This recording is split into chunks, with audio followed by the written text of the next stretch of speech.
Okay.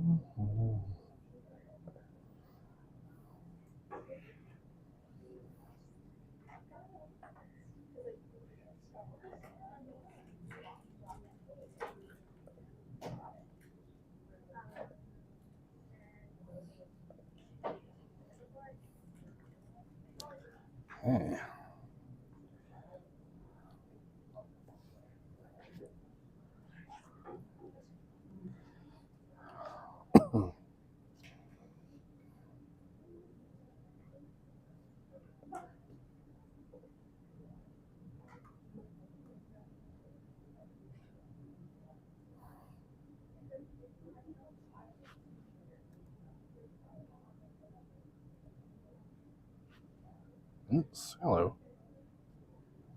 No.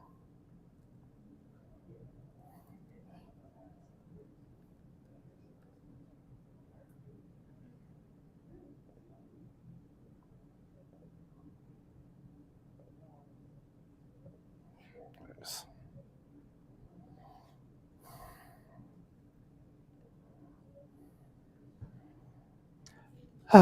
Okay. Hello. Welcome to our new room. Thank you for putting up with something that's more convenient for me, but with everyone other than Reg, because I know Reg is just down the hall, it's probably more inconvenient for you.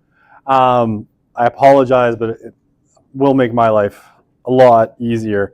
And isn't that what's really important at the end of the day? My life? No, I'm kidding. Okay, so I do appreciate it. Okay, a couple of really quick notes. So we have a lab tomorrow, right? So you have your two lab sections, right? They're both in TB 39. So Torrey Basement 39. It's in a room with a bunch of computers.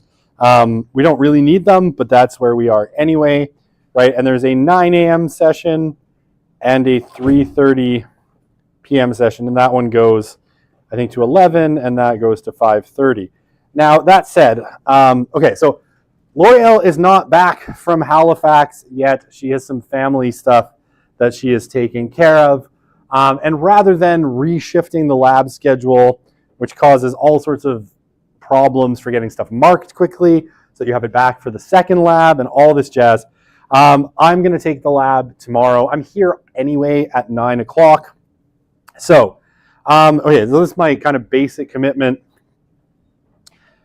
I'm going to do it this week only, single one-time appearance. So I'm going to do it. We're going to probably only use about an hour to an hour and a half. So it won't be the entire time. The labs generally don't take the full 2 hours that they're scheduled anyway, right? We usually use less time than that. So we're going to use about an hour and a half. I think that's probably what's important. Oh, if you need to swap, right? Anytime that you want to come to the lab, but you're like, oh, I can't make it to my regularly scheduled lab at 3:30 in the afternoon, and instead you're like, well, I do have time at 9, I can go. We're not taking attendance, right? It's not mandatory or anything, and if there's not going to be 25 people that show up, because a lot of people don't show up to the labs, even though I think they're useful. Some people just don't show up. That's fine. So feel free to kind of swap between them as you feel it's necessary, right? So if I'm a couple minutes late, don't worry. I usually get onto campus around 8:30, so I should be on time, but it might take me a second to get my head in the game and make my on-campus cup of coffee. So just hang out in the room until I get there, but it'll be like 9:05 at the latest, and we will do the first lab together.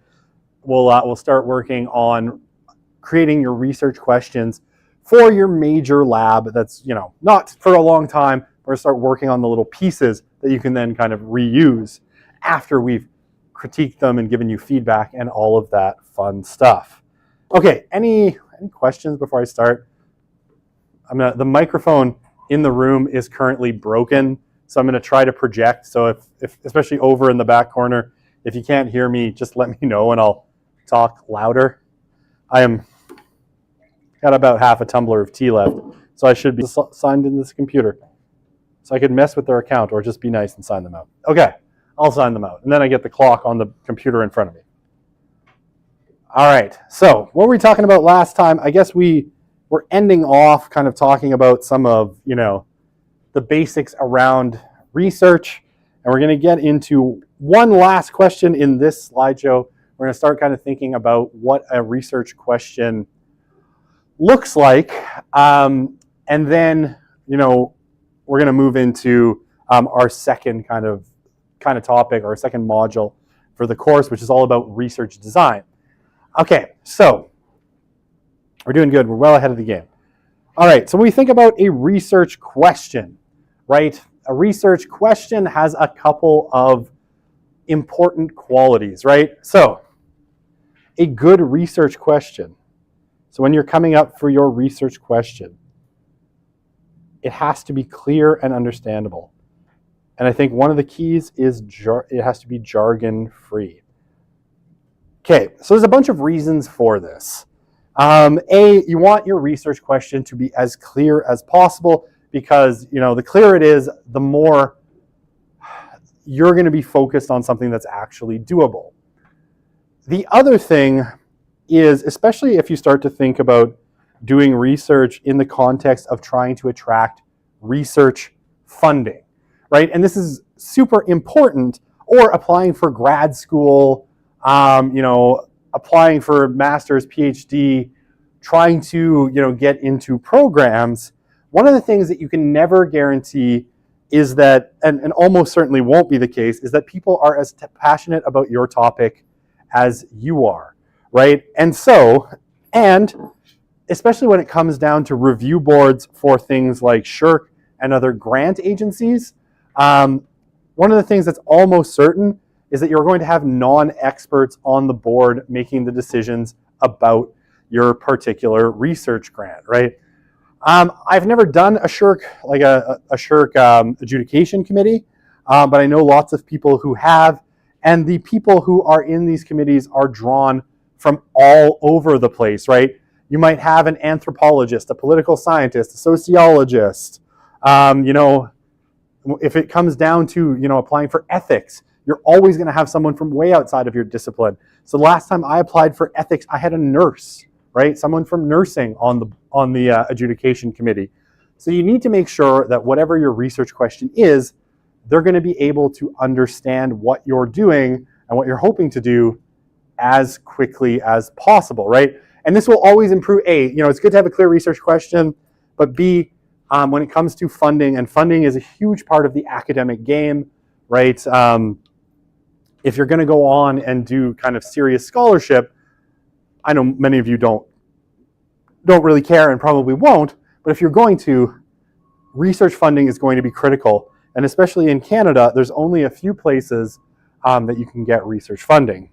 Okay, I swear that truck has been backing up for like an hour, because this is the room I'm in right before, and the whole time there's some truck backing up. It's awesome. I love background noise. Okay.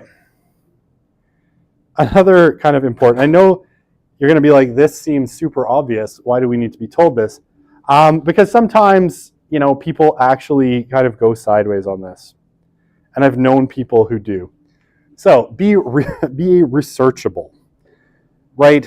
Is it actually possible for you to do what you are proposing to do with your research question, right? Is it actually something that is researchable? And you can think of this in a couple of ways, right? Just on a kind of practical level, is what you're proposing possible, right? So like, if what you're proposing would say require you to get access to the code base or the algorithm at Facebook, chances are that's not actually researchable, right? Or if your question is so abstract, and I've known, people whose research questions, were very theoretical and were so abstract that it's like, okay, but how would you even go about researching that, right? That's going to be another problem. I had one, person who wanted to understand, it was a friend of mine, what the cognitive transition in thinking when people move from thinking about humanity in the Anthropocene, what kind of psychic impacts that created on people. And if your answer to that question is, what the fuck are you talking about? That was kind of everyone's reaction. Like, super smart guy was like, how would you research people's, psychological understanding of transitioning to the Anthropocene, which most people don't understand? How would that even be possible? And he was sent back to rework his research question. So, practical. The other one that you might want to think about is scale. And here, this is going to depend a lot on where you are in your... Is that window open? Oh, that's why it's so noisy in here. Thank you. That helps like ever so slightly. Alrighty.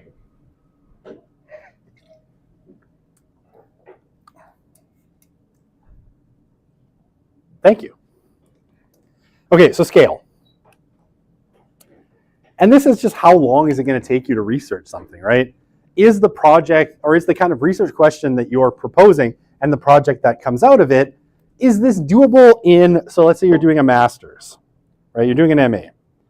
You really want that to be doable in 1 year, right? Because your first year is coursework and your second year is the actual research and writing. Now, a lot of people do a master's in 2.5 or 3 years. It hurts your chances going on to a PhD if you can't finish a master's in 2 years. For a PhD, right, is the research project you're considering doable in somewhere between 4 and 5 years, right? Completing all the way to having finished writing it and you've defended your thesis, right? So, and that's again counting 1 year of coursework. So you're talking about, basically it's 4 to 5 years. That's 5 to 6 years in a PhD. And as someone who spent way too long in their PhD, I will tell you, you want to get out of it as quickly as possible. So, are you asking such a broad question, right, that involves, gathering so much data that's going to be hard to finish? These are all questions that need to be thought about in this kind of idea of being researchable. Is it practical? Is the scale doable in the time frame that you have, right? I had a really lovely student come to me, and they were proposing kind of a honors thesis in an undergrad, and basically you have like 5-6 months to take that from kind of conception all the way to being done. And it was a fabulous project, and I'm like, great, work on that for your master's or your PhD. For what you're actually going to do in this 5 months, we're going to take this like 2 sentences of what you were thinking in your draft as you came to me, and we're gonna think about that, right? We're gonna think about just that 2 sentences, because that's doable. The rest is just way out of scale for the amount of time you want to spend on this. And I don't know, you probably don't want these warnings because you're too young. But you want, if you ever get into a situation where you're doing a master's or PhD, you want to be in a situation where you have a supervisor that's thinking about the scale of your project and encouraging you to keep it within a scale that makes sense. Because you definitely don't want to, like my friend Dave, who had a PhD supervisor, is like, yeah, that sounds great, go do that. And then, 3 years into a master's degree, he got frustrated and dropped out because no one ever gave him direction. So, supervision is important. Good supervisors have your back. Bad supervisors abandon you midway through the process and you have to find someone else. Okay. So, this one's important too. This one's interesting. Relate in some ways to other research. So obviously, right, one of the big parts of academic research is situating yourself within an existing body of research, right? You want to do, so how shall we say? Shall we be pithy? You want to be original, but not too original.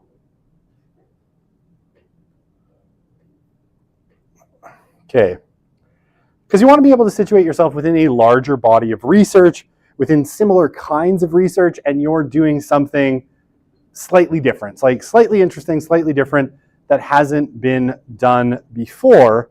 So you want it to be original, but not so original. And I remember my master's supervisor, kind of her rule of thumb was, if you're looking at doing research and you can't find any literature on it, right? So no one has done any research on that topic at all, especially at a master's or PhD level, you probably want to not do that research, because it suggests either that there's going to be nothing to support you, or that you've wandered into a field where there's nothing interesting to say, which is why no one has ever said anything about it before. So you have to be careful, right? It has to relate in some way to other fields of research. So, and this is really, it's really easy. You just find, a topic that kind of is within a bigger, broader field of research. Okay, so that being that, you want it to be neither too broad, right? So you don't want it to be a big, giant topic, right? You're going to review all of the you're going to review all of the theories, starting with Durkheim, Marx, and Weber, all the way up to like Agamben, right? So relatively modern, and you're going to synthesize all of them into a holistic sociological theory. Too big, right? Way too broad, can't be done. Also too narrow, right? You don't want to focus in on too small let's say, I don't know, I'll talk about sort of my own field, which is television studies, right? You probably don't want to focus in on one single television program, right? So I had a rival, I think we call her a rival, and she, for whatever reason, got really obsessed with a TV show called The Closer. Now, I had never heard of this show, and I still have never watched a single episode, and neither have you, I'm sure. But for whatever reason, she wrote her entire PhD thesis on The Closer, right? Now, what came out of this when she went to the academic job market was, her research was on such a weirdly specific thing that she was unhireable, right? It was way too narrow, right? You had just zoomed in on way too small of a thing, a single TV show, right? Because it was like, when people would ask you that ever important question about your research, which you absolutely have to be able to answer. So what? You know this about this show. So what? What does it mean? Why is it important? That's a really tough thing to answer because it's just one TV show, right? Now, I guess, conversely, that's too narrow. If you were going to do something like talk about the whole global television industry, right? Every television industry everywhere, all across the world, that would be so all global TV. Too broad, right? You'd never be able to synthesize anything. Actually, I have a great story about this. So if you haven't bothered to look up my thesis, which again, I genuinely recommend you don't. I know Reg did. I don't know why. Told me he did. It's on Russian TV, right? So when I was doing this, I'd gone to a conference, Society of Cinema and Media Studies in Chicago, and I had this person approach me, and they wanted to do, they wanted to write their PhD on all of the ways that Indian cinema and television had entered a bunch of different global markets. So Russia, the UK, Canada, the United States, Brazil, and a bunch of others. And she wanted to tap my brain for what I knew about Indian cinema in Russia, which, to be honest, was nothing. It's not like they have Bollywood, but they don't care about it that much.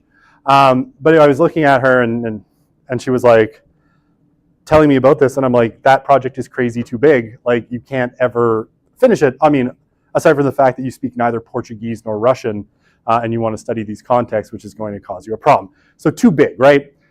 All of Indian cinema everywhere in the world that it's gone, huge topic, something you could write a book about when you've got your tenure and you've got 10 years to work on a project, but too big for a PhD. So you want something that's right, neither too broad nor too narrow. You want it to be big enough that it's interesting and you can say something in terms of your research question, but not so broad that you're going to get lost in this endless sea of material that you're supposed to research. So,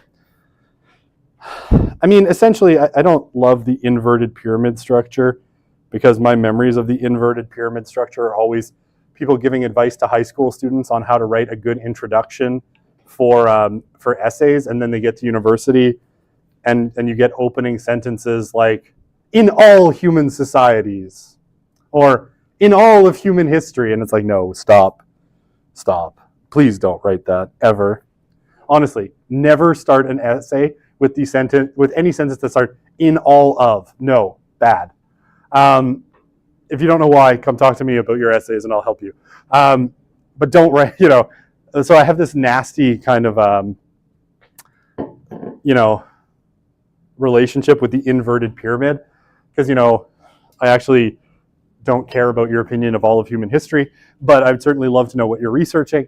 When it comes to research questions, right, you do want to start with kind of a general topic and then, figure out, what's interesting, what's researchable, what's scalable to the time you have, and come out with a fairly narrow research question that's workable. Again, depending on the time frame that you have, that's going to change quite a bit. Okay, does that all make sense? I know, I'm just going to tell you stories about my traumatic academic past through the entire semester and hope that you've learned something from all of the mistakes that I and many others have made. Maybe I'll have some good stories too, I don't know. I certainly have friends who are wildly successful, so I could probably tap some of their stories as well. Okay, so when you're thinking about research question and research orientation, obviously, you need to match your research orientation, design, and method to the question being asked, right? And I mean, this is a fairly straightforward thing, and we'll work on it tomorrow on kind of how to develop, say, a question that's particularly quantitative, but you don't want to be asking a qualitative question and then saying that you're going to use a quantitative methodology, right? And the same thing. And I'll say one of the mistakes that I see a lot on the 5th major lab, which is where you develop the research question for your qualitative assignment, is essentially asking a quantitative question, right? So a lot of people will ask, what is the impact of smartphone or time using smartphones on mental health? And then they'll come up with a qualitative research design to talk about it, but really it's a the way that they'll use a qualitative. I'm going to interview people and ask them about their mental health and their smartphone use, but really what they've done is they've created a quantitative question that puts 2 variables out there and asking how variable X affects variable Y. Don't worry, we'll dig into this more as we go forward. Okay, so you need to make sure that your research question is appropriate to the methodologies that you're planning to use, right? If you're asking if you're using qualitative methods, right, interviews, focus groups, ethnography, content analysis, you need to be asking a qualitative type of question. If you're asking, if you're wanting to measure opinions or actions or some kind of social data, you need to ask a quantitative question, right? You need to ask it in a quantitative way. Okay. So, is it a brand new phenomenon? And again, be wary of things you think are completely brand new because it can lead you down the primrose path of dalliance, right? Sorry, a little Shakespeare for you. You might waste your time, right? That's what that means. The primrose path of dalliance is you're going to waste your time. Measuring impact, right? If you're measuring impact, you're in qual territory. Worldview, you're in quant. Sorry, impact is quant. You're in qual territory if you're talking about people's worldviews. If you're hypothesis testing, right, chances are you're in quant again. So, again, just making sure your research question is appropriately tailored. And like I said, we'll work on that in the lab tomorrow. Okay. All right, I have a couple of examples, right? So, choice of research question or method should match the research question. Research question is your purpose of the study. Okay, so for example, if you ask a question like, what social factors make people enjoy smoking marijuana, right? So if you're trying to figure out, what influences what, typically speaking, when you're talking about that, you would be talking about, now I'm like, what social factors, you're probably talking about here, something that is ultimately qualitative, right? Because you're asking like, okay, people have this experience of enjoying smoking marijuana. In what context are they doing that, right? How do they explain that? Okay, if you're talking about what explains, differential suicide rates in societies, right, then you're probably talking about something that is quant, right? Because you're going to be looking at a bunch of different kind of groups and a bunch of like large scale data and trying to see, how different, variables affect each other, right? So how suicide rate might be affected by different sorts of variables. And then like, what is it like? So what is the experience of something? What is it like to be a member of the furry fandom, right? Then you're talking about qualitative again, right? Or anything like that. What is it like? Like, what is the experience of? How do people experience X, right? What is it like to be a single mother living in Edmonton in 2025, right? All of that stuff is ultimately going to be qualitative. Okay. It looks like I'm logged out. I bet you my internet connection has died. Or something. Okay, so that was my last slide for that slideshow.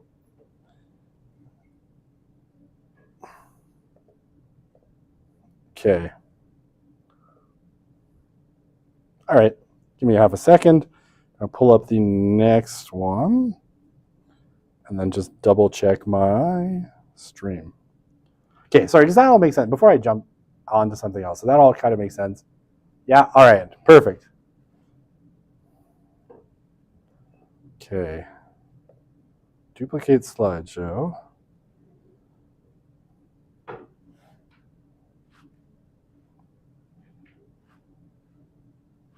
Okay.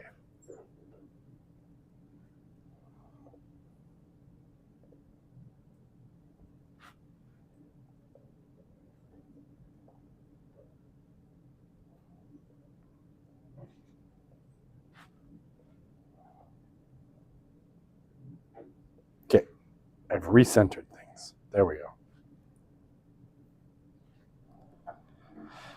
Okay, yeah, so we're looking at research design here. Okay, so research design. We're talking about how do you figure out what your research project is actually going to look like, right? So what do you do when it comes to figuring it out, right? So your research design basically is picking your methodology and figuring out how you're going to roll out that methodology, right? So you need method. And again, so if we talk quant, our big method is going to be, surveys. Sometimes people call them questionnaires. There are others, but probably for our purposes, let's just say this is the most commonly used quantitative. There's also, using existing data. And when we get to qual, you're talking interviews and focus groups, and then ethnography. And I guess content analysis. Can I write at the bottom of my slide? Okay, so when you're thinking about your research design, right, you're going to be picking between, one of these roughly, 5 big research methods. There's a few others, right? Like, if you're in psychology, you might be thinking about experiments, like lab style experiments. We'll talk about them. We don't really use them in sociology, but they certainly do exist. There's some others that we won't talk about, what is it called? I always forget. Structured observation, which we won't talk about. But you're going to pick between probably the methods that I have on the screen here.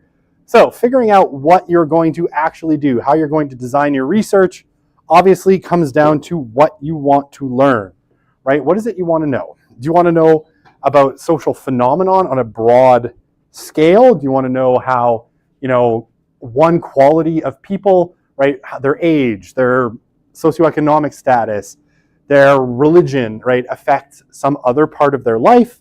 Or do you want to understand people's experiences, right? So what do you want to learn? What's the nature, therefore, of your research question? And what kind of explanation are you going to give, right? Are you going to want to come out with? And there's typically two kinds that we talk about. So the first one is, they're either nomothetic or ideographic. Okay, the first one, nomothetic. Nomothetic explanations involve essentially cause and effect relationships, right? If you're describing some kind of cause and effect relationship that you can express in some kind of, theory, like if we're talking here kind of a general law or principle, or, your middle range theory, right? So this is middle range stuff, right? This is typically where you would get a nomothetic explanation, right? Okay, so this can be, right, in different circumstances. Let's say you're doing an experiment, right? So you're doing an experiment. You're in psychology. So part of the thing that makes you happy is taking students from Psych 105 and tormenting them by having, part of your class credit be participating in graduate student experiments, right? I know, I was there. So you send them off to some building, you make them wander the halls of biosci for some reason, get them completely lost, and then you're like, yes, please, come on in. I'm going to have you do like 15 math problems, and I'm going to basically have you do 2 sets of 15 math problems.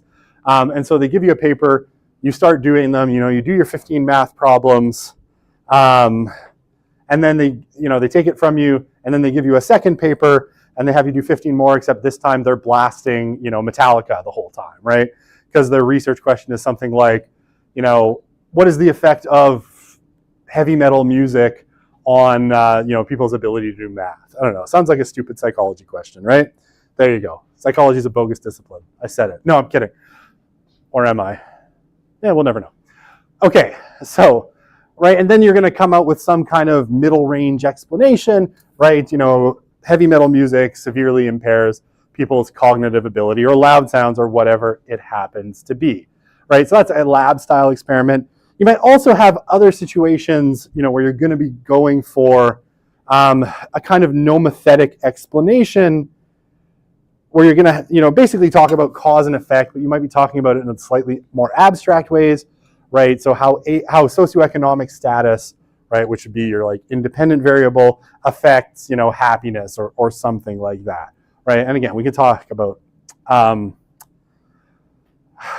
that looks. Okay, so generally speaking, and this is especially true, so generally speaking, we're talking quantitative when we're talking nomothetic, because you're talking cause and effect, and in qualitative, you're not going to have kind of those cause and effect relationships. So again, and I'll reemphasize this when we get to qualitative, but if you are writing a research question and you're thinking, like, how does X affect Y? You're looking for a nomothetic explanation, and you're in quantitative territory, right? And this can be, whatever X is, whatever Y is, how does social media use affect body image? You're asking a quantitative question. So anyway, keep an eye on that, right? If you're talking cause and effect rather than perception, you're typically talking nomothetic, and then you're talking quant. Okay, now nomothetic explanations typically have 3 criteria to satisfy. And I say typically because sometimes when you're dealing with large societal kind of quantitative questions and still nomothetic explanations, like say this will be important, that will be important, but time order might not make sense. Time order only makes sense in a very specific context. But I'll talk about that in a sec, right? Okay, so, what's that? Someone put that, maybe I forgot to clear the comments.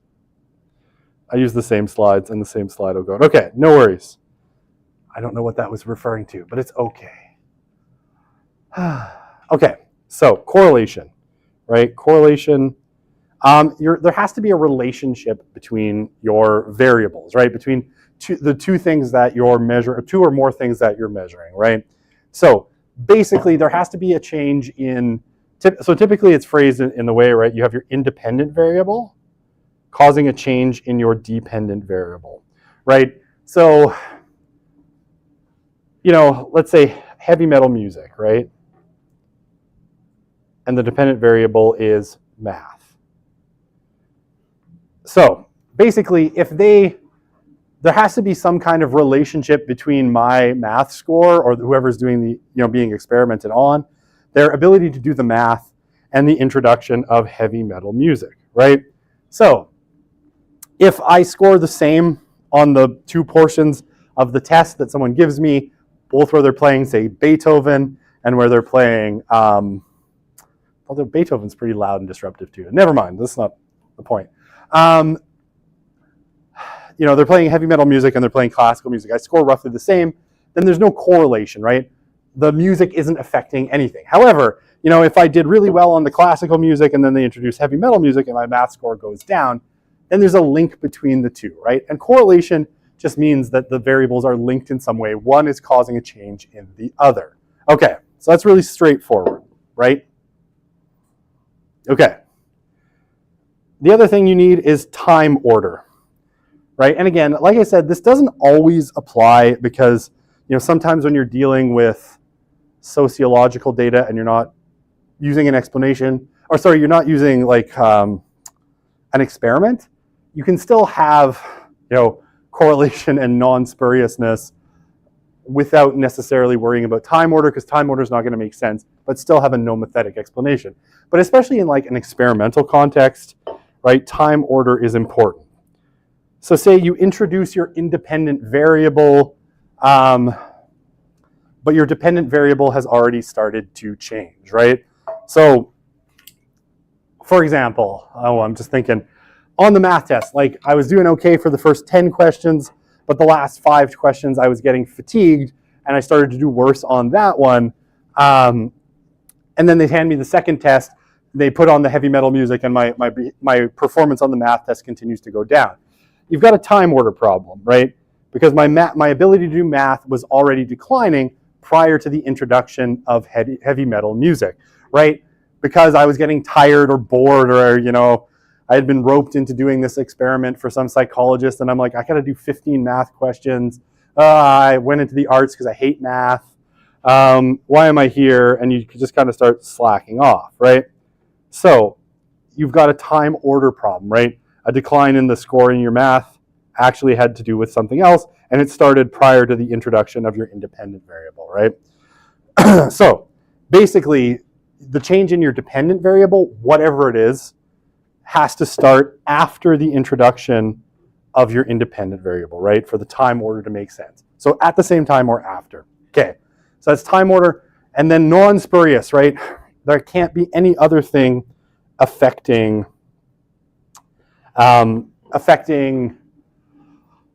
your dependent variable, right? Okay, so the classical example of this, which I'm sure you've probably heard before, is, oops, I want to erase all. This is the ice cream and murder. Do you know the ice cream and murder example? Okay, some of you do, some of you don't. I'll explain the ice cream and murder example, right? Because it's the key example that's typically used to demonstrate spurious relationships. So, it's almost universally true that as ice cream, this is an ice cream by the way, ice cream sales increase, murders, which I will depict with this crudely drawn knife, also increase. I don't know what that is, like a bird or a knife, who knows. So as ice cream sales increase, murders also increase, which would suggest that an increase in ice cream sales causes an increase in murders, right? People get murderous after they've had ice cream, apparently. Okay, so this is actually a real life situation where people measured ice cream sales and murders and found a correlation between the two pieces of data.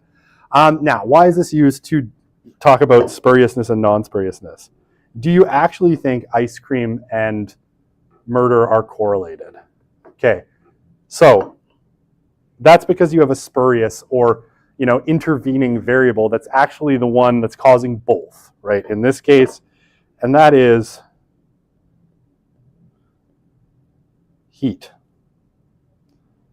So when it gets hot outside, right, ice cream sales go up because people eat ice cream when it's hot. But people are also, A, ill-tempered, because, when you're really warm, you get kind of grumpy. But also, people are outside more, right? So they're outside of their homes, they're on the street, and your odds of getting murdered if you're in your home are relatively low, but the second you wander outside, it goes up somewhat, right? So it's actually the heat that's causing the increase in murders, right? Rather than the increase in ice cream sales, which actually is also being caused by the heat. So in this case, the link between ice cream sales and murder is spurious, right? There's a third variable actually causing the increase. So in order for you to have a genuine nomothetic explanation, you need to make sure that there is no other thing intervening to cause the change in your dependent variable, right? In this case, dependent variable is murder. We thought our independent variable was ice cream sales. Yeah, Sasha. You made non-spurious if you looked at the difference between murderers who had eaten ice cream, or I guess murder rate of ice cream recently. So what you would find then is probably that there's no direct correlation, right? It's not like the ice cream doesn't matter to the murders, right? So you'd find that actually, okay, yes, you have a general increase in ice cream sales, right, across the whole public, and a general increase in murders, but there's not there's no way that those two things are actually related, right? It's not like maybe more people who then committed murder had also eaten ice cream. I don't know, but it didn't cause it, right? It was caused by other variables. So, okay, does that all make sense? Do you all understand? Perfect. So, ideographic. I think I'm gonna I'll have time to run back to my office. I'm gonna have to make more tea. Okay, so ideographic explanations are generally rich in detail, right? So, ideographic, think about it, if you think of what an ideograph is, right, it's generally a picture, right? So think about ideographic explanations. They're like painting a really detailed picture, right? So how do you explain, a particular social phenomenon? You do it with words, right? You do it by basically creating a really detailed explanation in words. Okay.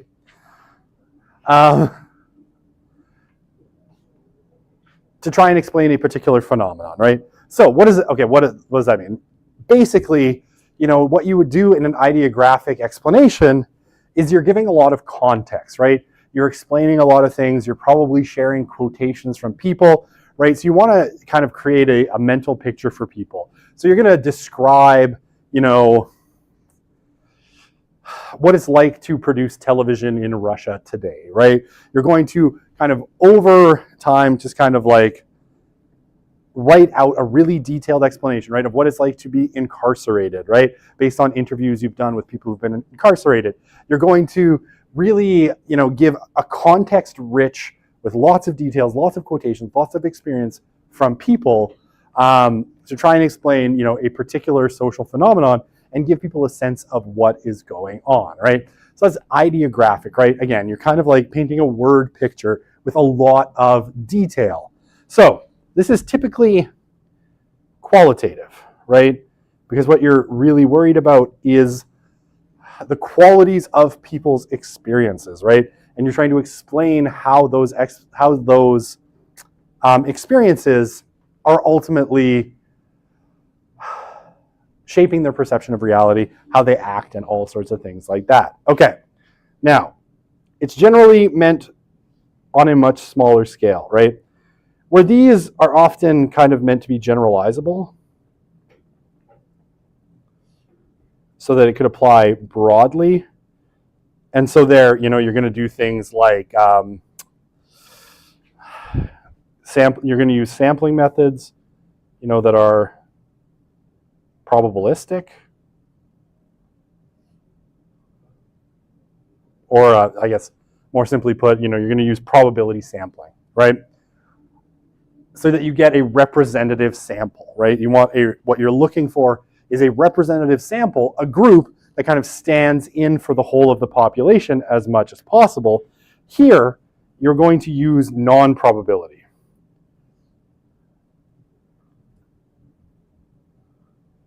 Sampling. Because you're just painting the picture of a specific group and of the individuals or group that you're talking about without kind of the sense that, it's going to apply to the whole society or even the whole group. You're just explaining, the particulars of the people that you talk to, right? So, okay.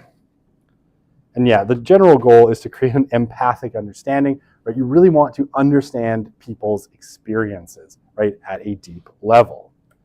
Okay, yeah, Sasha. Sorry, is that empathy kind of generalizable? Like you increasing understanding is something that can be like I guess more abstract.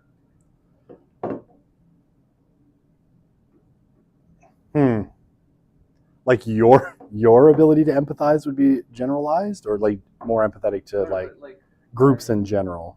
Like making society more empathetic to like through the research by Yeah, I mean, I think that would be the goal, right? Like in doing the research and explaining people's experiences, you're trying to, get your own empathetic understanding, and then explain that to people through this kind of detailed picture that you're painting, right? It's like, look at this group that's dealing with this challenge, right? We've got all this data and all of this that would help other people to understand it as well, assuming that anyone actually reads academic research, which I wouldn't take that assumption too far. Okay, good? Alrighty. Okay, I ruined this slide by writing them on another one, right? So you're going to pick a specific research method, and again, that's going to be based on what you're attempting to accomplish. You might do a questionnaire, survey, structured interview, participant observation, ethnography, and usually participant observation is part of ethnography, experiments. There's a whole bunch more, and we'll go through a bunch of research methods as we go through the course, but you're going to pick a research method. Okay. Let's talk about some experimental design. Now, I will say, don't use an experimental design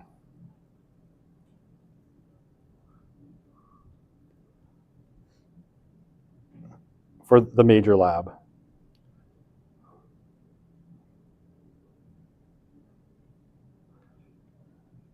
Okay, so experimental design is much more typical of psychology than it in the social sciences. It's much more typical of psychology than it is for sociology.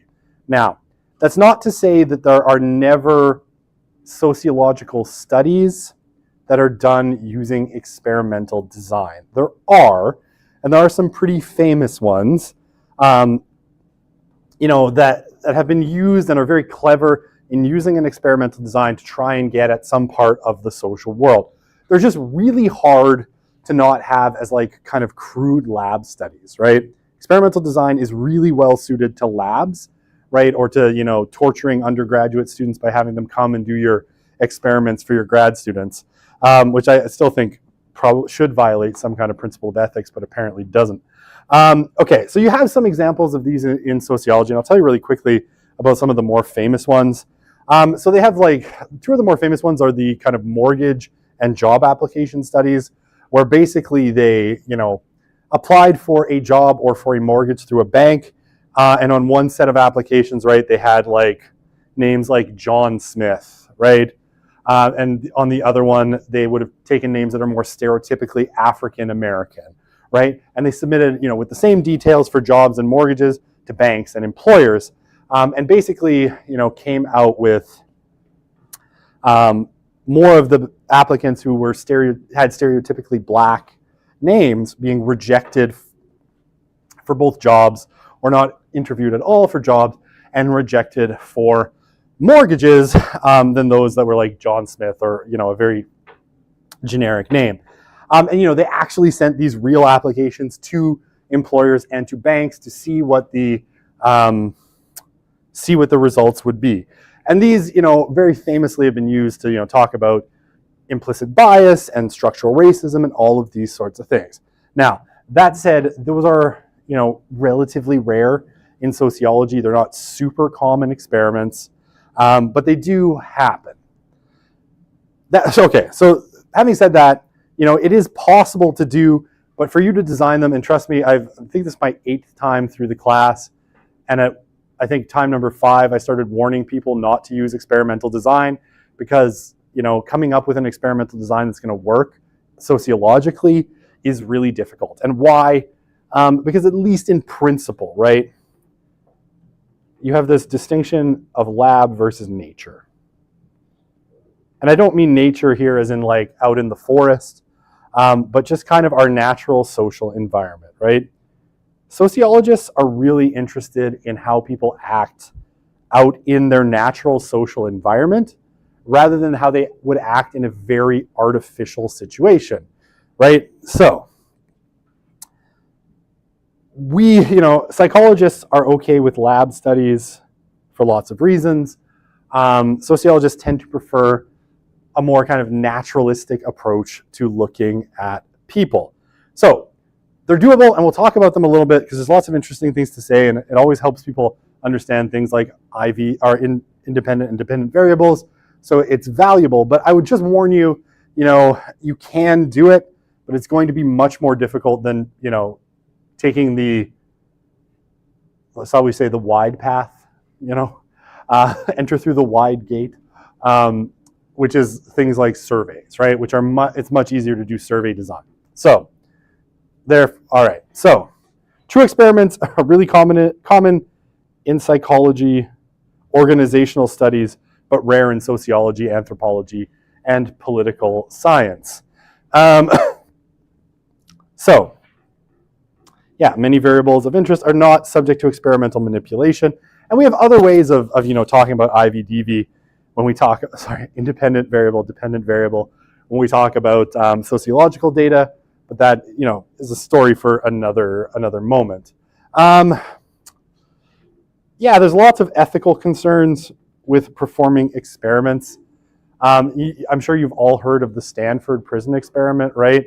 Now, there's lots of reasons to think that some of that was BS as well, because of, it's entirely possible that the whole thing was contrived. But, there's lots of ethical concerns with performing experiments in general. They're much more tightly controlled today than they used to be, specifically because people have abused them. So, ethical concerns need to be very carefully kind of managed. We'll talk ethics. I think it's the next unit after this one. And yeah, many phenomena, when we talk about them, have, long, especially at the social level, right? They have these long tails, right? They have long, complex causes that can't be simulated in an environment. And so what you tend to get socially is very artificial results when you put them into a kind of lab or experimental setting. And yeah, it can be hard even where you might be able to create an experiment. It can be really difficult, to get the perceptions and feelings of the research subjects, right? You can send, job applications and mortgages out, but you're not really understanding necessarily, you think you might understand, but why people rejected them in this case. Okay, so I will say, one of them that sociologists are, and there's 2 kinds of experiments, except there's really 3.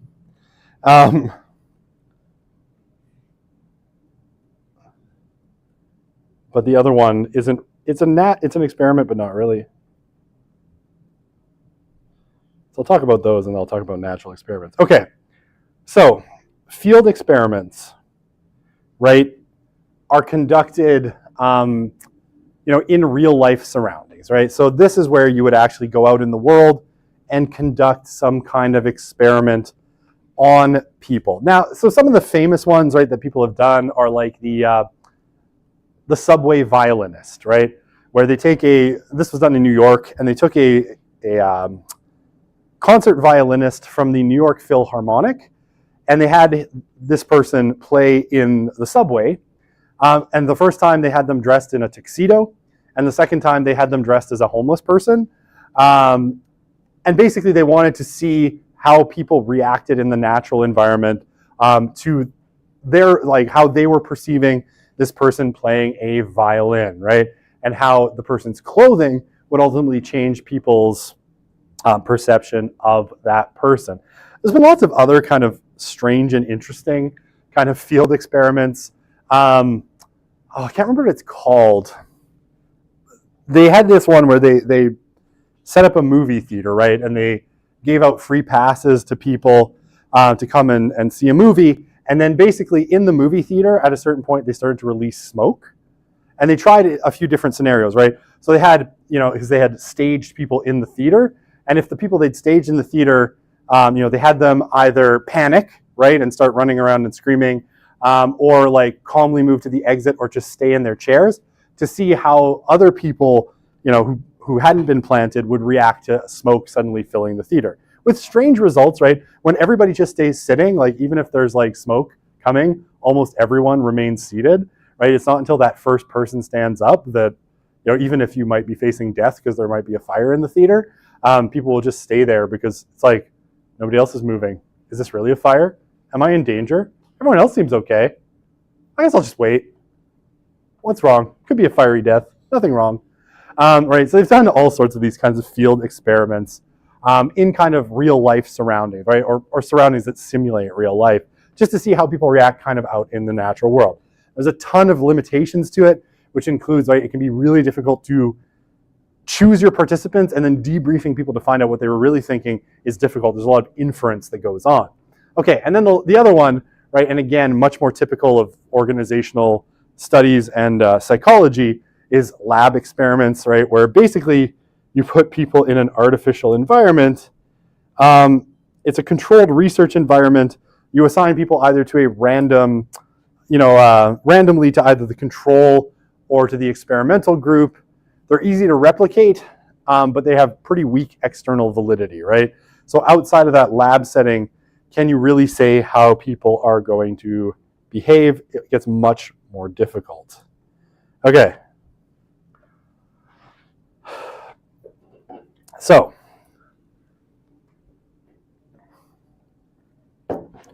key concepts relevant to experiment. Your experimental or treatment group, right? So we talk about key things. Your experimental or treatment group generally is the one that's receiving some kind of manipulation, right? So typically, this is the one on whom you're going to implement your independent variable, whatever it happens to be, right? Smoke in the theater, heavy metal music, right? Whatever your experiment happens to be, this is the one that you're going to, your experimental or treatment group is the one that's going to receive whatever treatment or independent variable you're interested in. Okay, the control group, right, you're trying to gauge usually with the control group whether what you're seeing happen in this group is actually happening. So you'll typically either do nothing or they get a placebo, right? Placebo or nothing. But they do not get the treatment. Okay? Now, in order to make sure that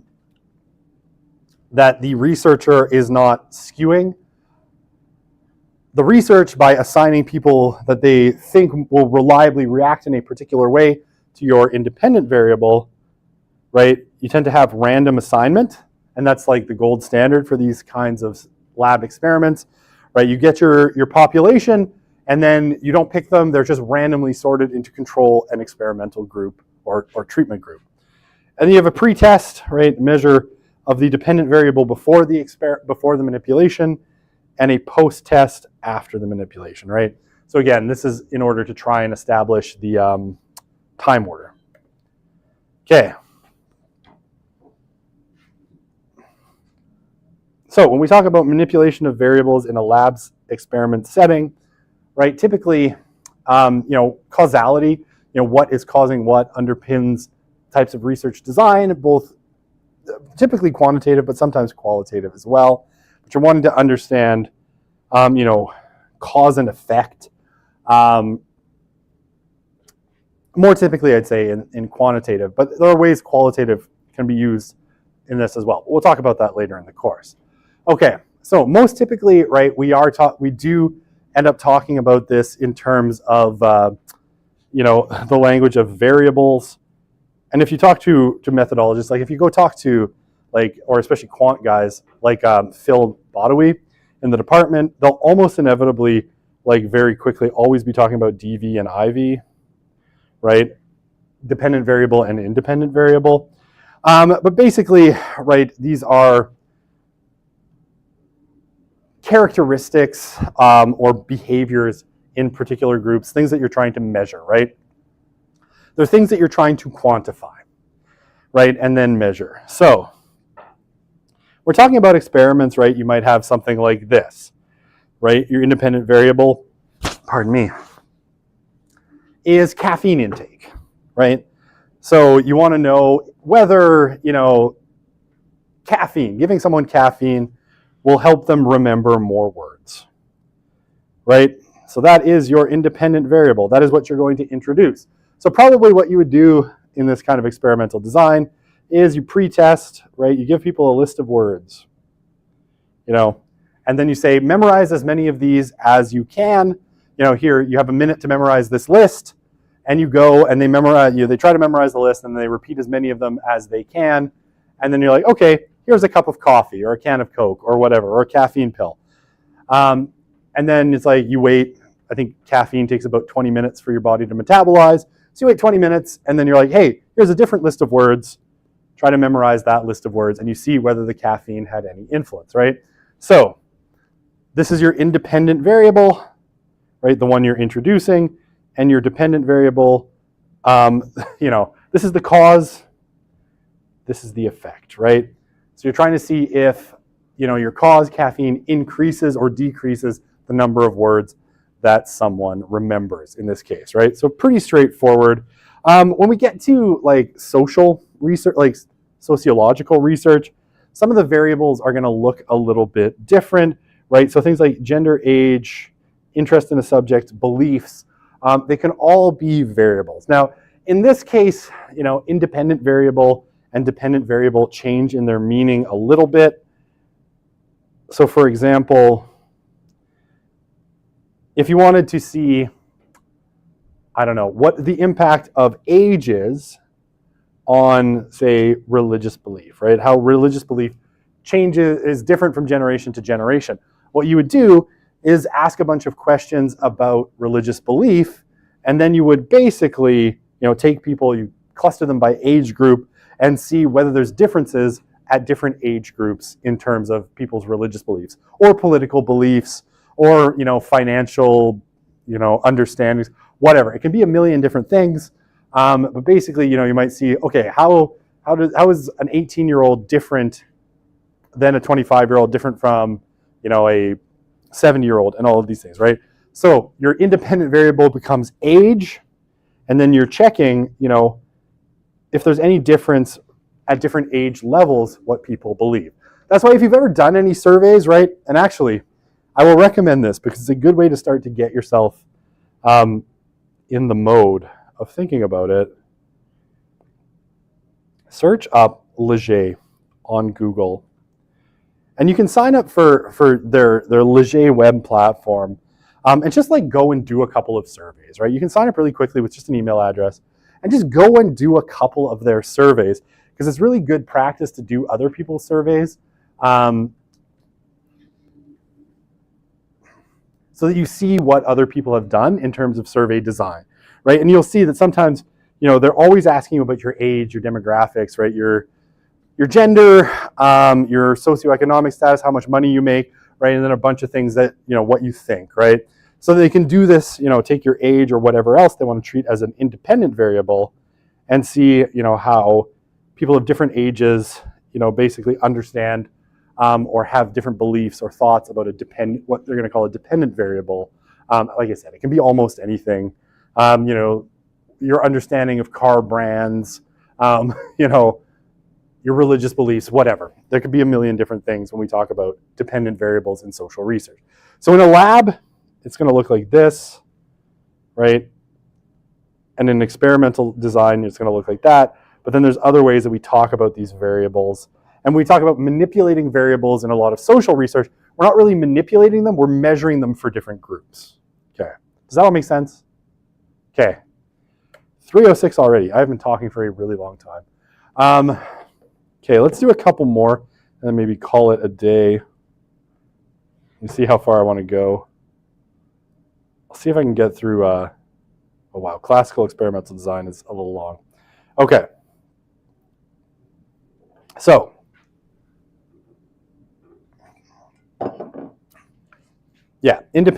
straight up, independent variables are manipulated to see if they have an impact on dependent variables, right?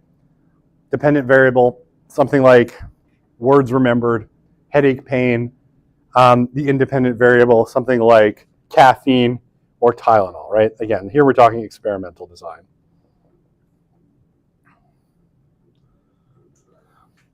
Okay, so that's easy. So, classical experimental design, right? What does it look like? Well, independent and dependent variables are identified. You figure out what they are.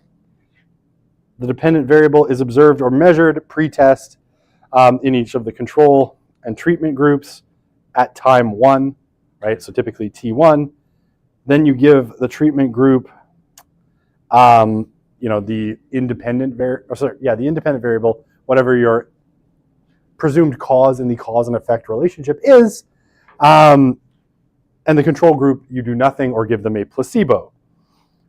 And then you observe the dependent variable again at time 2, right? And you note any changes. So it kind of looks like this. Okay, so this is actually an interesting one. This is maybe, again, a slightly sociological one in terms of classic experimental design. A fairly kind of interesting study. I forget the title of the study, but I'll explain it to you kind of in general terms. Okay, so this was done in schools, right, in the US. And basically, what the researchers did was they went into schools and they administered an IQ test, right? So they gave a whole bunch of students an IQ test, and basically they split people up into the experimental or control group randomly, right? So they randomly assigned kids, no matter what the actual score on their IQ test was, they assigned them randomly to either the experimental or the control group. The experimental group they called the spurters, the non-control group they called the non-spurters. So basically, right, they measured their IQ at time 1, right? Okay. So then what they did was basically they told the teachers about, a fake IQ test. So they didn't tell them the real results, right? They told them fake results, right? And basically they said the kids in the experimental groups had scored really high on the IQ test, and that they had a ton of potential. And then they said, the people in the control group, they didn't actually tell them they told the teachers nothing, right? They didn't tell them anything about these students at all. And so what they observed was, so basically they set up expectations, right, in the teachers in terms of, these students have a lot of potential, right? They're very smart. They set up no expectations here. And then they came back 8 months later. I talk so good now. Sorry. When you talk for a living, sometimes you get to the point where your mouth doesn't want to behave anymore. Okay. So they remeasured the IQ at a point 8 months later. And what they typically found, and what's interesting about the study, is that telling the teachers that these kids were really smart set up teacher expectations that was the case, right? And so teachers changed their behavior to those students. They gave them extra supports. They tried to help them, right? Because they thought they had potential. Now, in the kids that basically teachers had none of these expectations, the teachers didn't really change their behavior. And what they found at time 2, right, was that in general terms, the IQ for this group, measured in real terms, not the fake ones, had gone up. They were doing better academically, and these ones had stayed about the same, right? So the conclusion of the study was that in a lot of cases, it's not really how smart a student is, it's how teacher expectations change teacher behavior towards students, which if they then give them more support because they believe in them, it creates a sort of, we'll call it a self-fulfilling prophecy, right? If you believe kids are smart and you treat them as such, they're going to do better, at least to some extent. So that's a classical kind of sociological experimental design. It's complicated to kind of pull off, but that's sort of what they were looking at, how teacher expectations affect IQ, right? So they set up the whole experiment to kind of trick teachers into thinking a certain group of kids had more potential than they otherwise would have. Okay. So yeah, how many slides do I have left? Okay, maybe I'll do this one last slide and then we'll call her a day. So ideally, you only get a change in your treatment group. If you get a change in your control group, then immediately, right, you know that you've got some spurious variable, that something else is to blame, and then your experimental design is critically flawed, and you have to write your PhD dissertation on how you wasted your time and actually discovered nothing. You did all of these experiments and only to realize that everything you did was for nothing. And I joke about this, but I actually know people that this has happened to, more in the natural sciences than in social sciences, but they basically did their PhD research, which the conclusion was, we did all these experiments and found nothing, which is the most depressing thesis to write I've heard. But I do know I had friends, it's like, yeah, we thought this was a great design, we did it, nothing happens. That's the thesis. They also had the worst 3-minute thesis ever, right? They tried to enter one of those 3-minute thesis contests to talk about how their thesis discovered nothing. And so it was a sort of meditation on the pointlessness of doing research, which doesn't go well in a bunch of people who want to celebrate research. But I thought it was pretty funny. Okay, so true experimental evidence would eliminate all other rival explanations, right? So you have to rule out all spurious variables. But yeah, most social experiences, you have lots of factors. So it's hard to rule out, all competing things, anything else that could be affecting a social situation. Like maybe, let's say you're doing like a field experiment, the subway violinist, and you observe that, a bunch of people go by the subway violinist who's dressed as an unhoused person, and they're grumpy about it. But what you couldn't know necessarily is that that train had been delayed by 20 minutes. They're all late for work, so they're not reacting to the subway violinist at all. They're just grouchy, right? So social experiences are really complex and hard to handle. So, it can be really difficult to rule out all explanations in an experimental setting. Now I realize I said I was going to tell you about natural experiments and then I completely forgot about it. So I'm going to go back like a whole bunch of slides and tell you about natural experiments really quickly, and then I will let you go. Okay, natural experiments is another category. And basically, a natural experiment would be where you find a situation out in the real world where something fundamentally changed, and then you look at what happened in that environment. Okay, so really, I don't know if it's famous. It's famous to me, but I just read a book about it. So that's probably not actually that famous. Melissa Kearney, who's a demographer, talked about this. They wrote this paper. She and a bunch of others wrote this paper about the North Dakotan shale boom, right? And the North Dakotan shale boom is what you would call a natural experiment, because North Dakota was really, really poor, right? Not a lot of industry, pretty rural, not a ton of jobs, not a lot of prospects. And then what happened is oil companies figured out how to get oil and gas out of shale by fracking. And all of a sudden, North Dakota went through a huge economic boom. And so the North Dakota shale boom basically offers a natural experiment to see what happens when poor people all of a sudden get rich, right? All of a sudden have great economic prospect. And so like the paper I was reading by Melissa Kearney was all about like, okay, well, if we think that people don't get married because of economic insecurity, when people all of a sudden had economic security, did they start getting married all of a sudden? Now the conclusion to that is no, but that itself was kind of interesting, right? They started living together, they had children together, but they didn't get married. So, basically it was a natural experiment, and Kearney used it to sort of judge whether the kind of hypothesis that, we see a decline in marriage rates because of increasing economic insecurity. It's like, okay, well, we have this natural experiment where all of a sudden people went from being economically insecure to very economically secure. Did it change their relationship to marriage? It didn't. And so we can rule out that hypothesis using this data in the kind of natural social world. Okay. I'm done. That's it. I only have 3 minutes. We'll talk about more of this on Wednesday.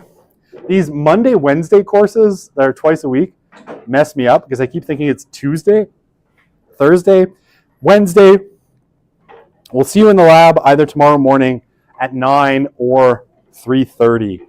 All right, I guess 3:30 in the afternoon. So, see you then.